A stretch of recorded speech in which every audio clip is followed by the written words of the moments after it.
So I wanted to listen to this video. It's buckled, and I'm assuming what you're referring to is Keir Starmer's statement on the 25th of July, where he said that the UK would recognise a Palestinian state. What is your response to that? And do you think that is just going to essentially encourage Hamas to continue their resistance? Yeah, of course it does. I mean, look, they commit the greatest savagery against Jews since the Holocaust. And the Prime Minister of Britain says, we'll reward you with a de facto state, which is what? Which is committed openly to repeating the October 7th massacre over and over and over again. And they say, well, no, look, we recognize Israel's right to defend itself. You know, they always add that. You hear that, right? Mm-hmm. Yeah, of course. Yeah, of okay. Course. Well, they recognize Israel's right to defend itself as long as Israel doesn't exercise that right.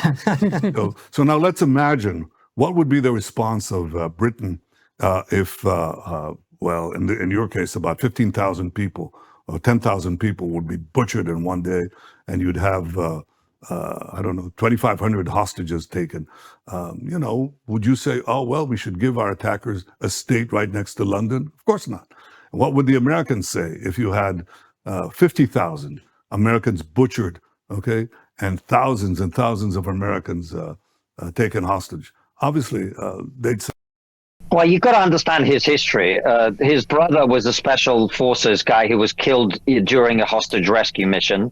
He himself is a former military man who was at the front lines of several horrific incidents and so on. So this isn't, he doesn't, unlike me and you, he doesn't have a stand-up background. He's not going to be cracking jokes and making lighthearted comments. He is a wartime leader, and they tend to have the serious demeanor that he has. Now, I agree with you that you know, I think if he was seen as being more relatable, perhaps it might make it easier. But I just think from my observation, and really, I've come at this conflict from a completely neutral perspective when it first broke out in its latest incarnation, trying to understand what's happening. I think it's obvious to anyone who is a fair observer that Israel is not being treated like any other country at war. You know, we make the point about World War II. Mark, I think I've lost you there for a second. We make the point about World War II very frequently, and I think it's a fair point. You know, when we had to prosecute that war and to win because Hitler wouldn't surrender, that's what happened. We had to defeat him, and this is what Israel is doing. I don't think that in those moments we were particularly jovial or relatable either, and our leaders weren't doing that in the same way. So I think I just think it speaks to the fact that in the West we don't seem to understand what war is anymore. You know, the red line for a lot of people, quite reasonable people, perhaps people that we're close to, friends of ours, family members, Konstantin, who may agree about the strategic importance of eliminating Hamas, who are a death cult, Israel's right to self-defense, and the ongoing hostage situation. Of course, hostages, you know, some of whom have died and will have died, but some remain. But the red line for a lot of people is dead women and dead babies. Do you have any sympathy for that?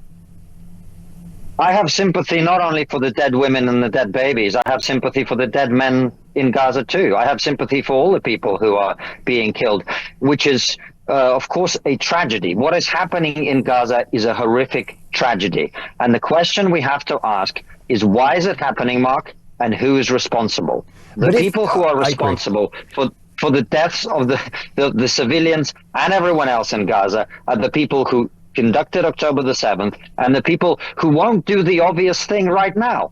What are they trying to do? Do you think Hamas is going to win the war? All they have to do is hand over the hostages, surrender, hand over their arms, and this war would be over. But they don't, because they want the civilian casualties so that people in the West look at those horrific images and say, well, let's put pressure on Israel to stop. The pressure should be on Hamas, as you rightly say, to return the hostages and to surrender. Is it anti-Semitic, Konstantin, to hate Israel? No, I don't think so. Because some people feel that if they criticize Israel, that they're cast as anti-Semitic. Is that fair? Is that a fair defense? I think there are some people who do that, and I think they're being deeply irresponsible, and they should stop. I Yeah. think criticizing any government or any state is the sovereign right of every individual. I don't think you have to be anti-Semitic to disagree with what Israel is doing based on your understanding of the situation. However, there are many anti-Semitic people who criticize Israel, of course, but just because you criticize Israel doesn't make you anti-Semitic. And I think people are being irresponsible when they conflate the two, as we have seen in our own country, allegations of racism and sexism and other things being wielded inappropriately to the point where now when someone's called racist, you kind of don't really take it seriously anymore because you go, oh, the media keep lying about this so much. We're not really going to believe it. Yeah, last time I checked, I think even Anton Decker far right now. So these labels have been completely worn out and are no longer fit for purpose. Before you go, Konstantin, I'll let you get back to your... There are critics of yours, Prime Minister, who will say, well, part of the reason that Israel is losing the propaganda war is when you have ministers like Smotrich making incendiary or inflammatory comments, and there doesn't seem to be any particular pushback from your government to this. They go, well, what does a Prime Minister really believe? Well, what I believe I say. In a parliamentary system, people are free to say. Sometimes they say things they don't quite mean. It happens all the time. It happens in any parliamentary system, as you know, and it happens in Britain too. But I think that on the whole, the government is united. Most of the people are united, not all. You have a very active fringe. Prime Minister, forgive me, but these aren't parliamentarians. These are people who are part of your government, and they remain part of your government after they say these things that to many people, even your friends, sound a little bit like ethnic cleansing is being discussed. Well, we're not discussing ethnic cleansing, and to the extent that we have these conversations around the cabinet, the security cabinet, that is actually not being discussed by these people. But they have disagreements with me. That's part of a parliamentary coalition, and they can leave. And in fact, some of them have left the government in the course of this war. They came back because they disagreed with my decisions on hostage negotiations. They left, or they voted against, or they did both. And that's common. And to describe this as anything but unique, this is a democracy. I think there too, come on, understand, very well how that works in Britain and how it works elsewhere.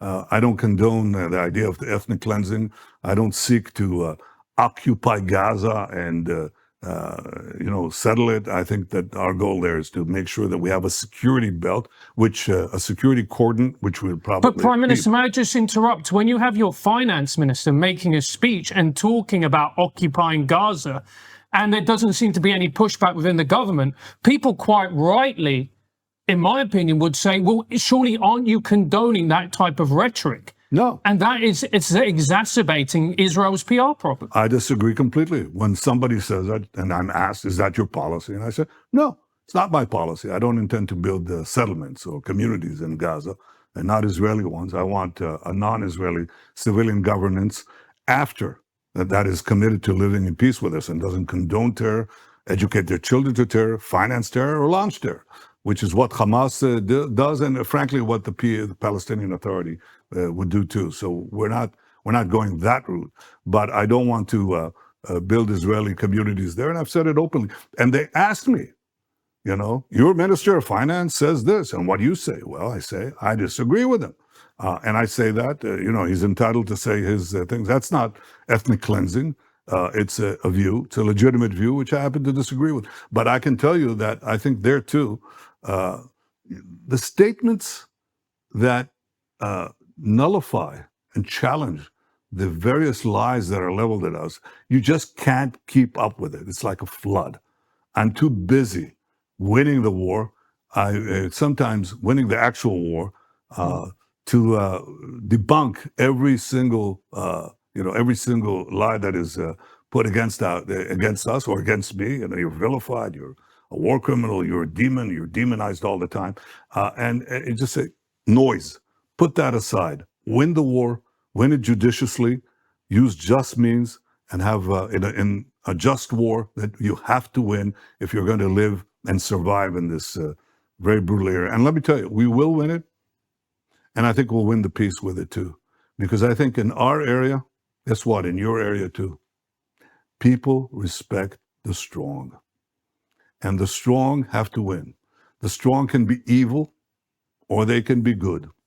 But you cannot lose. If you lose, nobody will make alliances with you. Nobody will make peace with you. You make peace with the strong. You make alliances with the strong. The strong survive, but the strong survive not only through their guts, but also through their wits and through their commitment to their cause. And my cause is the survival of the one and only Jewish state, often against incredible vilification and lies, but that's the way this cookie crumbles. But the state. I think even your worst critics wouldn't deny the incredible success you have had in taking down the Iranian proxies and Iran's capabilities itself.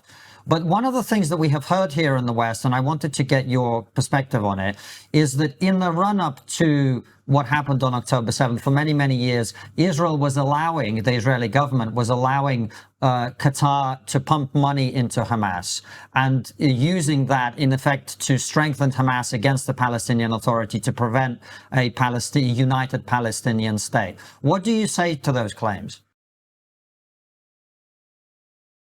Well, I think it's hogwash. I mean, we're stuck with Hamas. I was actually against leaving Gaza and resigned from the government when it did so, when it decided to tear out the settlements, because I said this will be overtaken by Hamas, and Hamas will use it as a platform, will use Gaza, a de facto Palestinian state in Gaza, to pellet us with missiles and rockets, the surrounding cities. This was poo-pooed by the government at the time. I thought it was insane. But once they gave up Gaza, that's exactly what happened.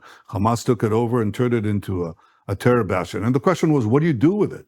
Well, there were various theories. One of it was that you have to aid the civilian population in such a way that you don't have diseases. So you've got to take care of the sewage, you've got to take care of electricity, you've got to make sure there's no famine there. And that was the policy that advocated giving money, which was partial money, by the way. Of all the money, the billions that went into Gaza, this was a fraction, and it was monitored. So it didn't really make the difference. And it also, what did they do with the billions that they got? Not from Qatar. The billions that they got, they built a terror city underneath, terror tunnels. Have you been to Gaza? Have you seen it? No. You're both welcome to come, and I'll make sure that you have a chance to see it. But you got to see the unseen underground city that they did. So they built tunnels with the vast aid that they got from elsewhere. I didn't believe that Hamas was going to make peace with us. I thought Hamas had to be constantly cut back. I myself, of the 4 military operations that we had since the rise of Hamas, since its takeover of Gaza, I led 3 operations to cut them down, not to accommodate them, killed some of their senior leaders. But there was a question whether we had the consensus. This is what we call Trigonometry Podcast Big Lie. Yesterday, or just a few hours ago, Trigonometry is a documentary or a podcast involving Bibi Netanyahu. And what happened is, the title is, it's titled Asking Bibi Tough Questions. Yeah, it looks tough, but you can tell these were a well-orchestrated PR. It was just to make Bibi look good. You cannot tell me that these were tough questions. We're not asking. Yes, we are saying about October 7. But did this crisis start in October 7? No. You cannot tell us that the problem is Hamas. Yet, you don't want to agree that there's a problem with the IDF. The settlers. You say that you don't agree with the Smotrich and Ben Gavil. But the problem is, you criticize Australian government for denying visa to such people who are speaking that thing that you say that you don't agree with. And what's happening is that immediately or just before after the release of this video from Trigonometry Podcast, Konstantin went on Talk TV and had an interview and repeated the same Hezbollah talking point or Israeli propaganda talking point, blaming Hamas always and not taking accountability or pushing accountability towards IDF or Israeli government. You can tell that this was a very good PR. If Prime Minister want to ask tough question and want to take things head on, let him be interviewed by Tucker Carlson, Candace Owen. You cannot be, when you are the podcast host and you support genocide, You can't tell me that you are good and that you're asking tough questions. No, you could tell. Even he could not even double check, counter check some of the things Bibi was saying. And the moment he repeated this on TikTok, Talk TV, and tried to blame it on Hamas and use the same talking point we have been using from Zionist propaganda machine, it confirms very well that all I have been seeing and thinking about trigonometry is that this podcast is managed and is a part of Zionist propaganda machine. You cannot tell me anything else. If the Prime Minister wants a tough question, let him face Kadesowen or Tucker Carlson. People who are ready to hold him accountable. People, you see, this was just to make him look good after the scam with those few guys who did the earlier podcast and it backfired. I believe even this one will backfire definitely, because this was nonsense. There was nothing there to tell us that there's tough questions. Yes, they had discussed and they were given the question earlier, and I'm sure even the Israel government is happy because it was just to make the Israel government look good. There was no accountability. You can talk about October 7, but you cannot talk about the more than 1,400 people who have died on an aid camp by GSF. You cannot question why the Israel government denied all these things. Do you agree this is just a lie? Let me know in the comment section. I'm your host, James.